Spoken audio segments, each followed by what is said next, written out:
Alhamdulillah, 𝑰𝒓𝒗𝒊𝒏𝒆, 𝑰𝒓𝒗𝒊𝒏𝒆. Allah tells us about physical relationships in the Quran. In Surah Al-Isra, chapter 17, verse 32, He says, وَلَا تَقْرَبُوا الزِّنَا إِنَّهُ كَانَ فَاحِشَةً وَسَاءَ سَبِيلًا. He says, do not even come near adultery or fornication. It is an outrage and it's an evil path.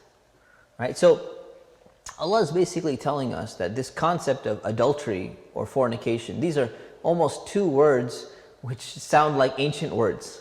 Because we live in a society, we live in a world today where the majority of relationships, people have relationships outside of marriage all the time. They're engaging in what we call fornication or having a relationship before marriage. It's become standard. But that's really, adultery means that you're having a relationship within marriage. You're married and you're having another relationship outside of marriage. And fornication means you're having a relationship without getting married with somebody else. So this concept is something which pretty much Islam and Muslims are holding it down. Their concept is still there. You do not have relationships outside of marriage. But look at the wording Allah tells us.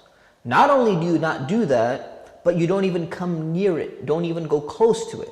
Because some things, not only are they haram, they're prohibited for us intrinsically, but you don't even come near it because you will get sucked in.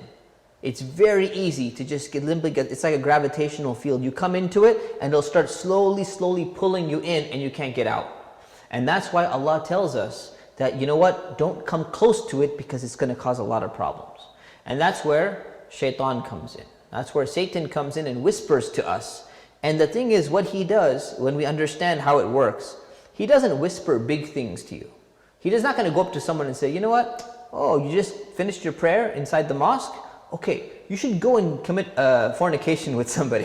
He's not going to do that. He's going to whisper little things to you. Hey, why don't you go respond to that girl? Just send him a text message back. Send that guy a text message. It's not a big thing. And slowly get you sucked into this vicious cycle where you keep on responding and you end up getting into a relationship. The relationship ends up leading to something much more. And that's why we need to understand that if we're getting sucked into something, we need to know what our own triggers are. Right? Our own triggers is like a path. If I do this, I know I'm going to take this next step. And Allah is saying basically stop that next step. And when it comes to these type of things, we need to be careful. Even when it comes to like movies and stuff like that. When we watch movies or we read novels that basically have all these bad scenes. They have all of these things which kind of entice us and lure us into wanting that type of relationship or that type of lifestyle or normalizing it for us. It becomes very problematic, especially now that we had basically, we have adultery of the eyes becoming prevalent. Fornication of the eyes is something that's so prevalent. Today's PG-13 movies used to be rated R 10 years ago. In another 10 years, the PG movies will have been the rated R movies. So things get worse and worse, and we have to protect ourselves by not even coming close to it, because it's something that is destructive to society. The more we reflect upon what it does, all Allah is asking is to have that relationship through the institution of marriage. Why? Because it shows commitment and responsibility.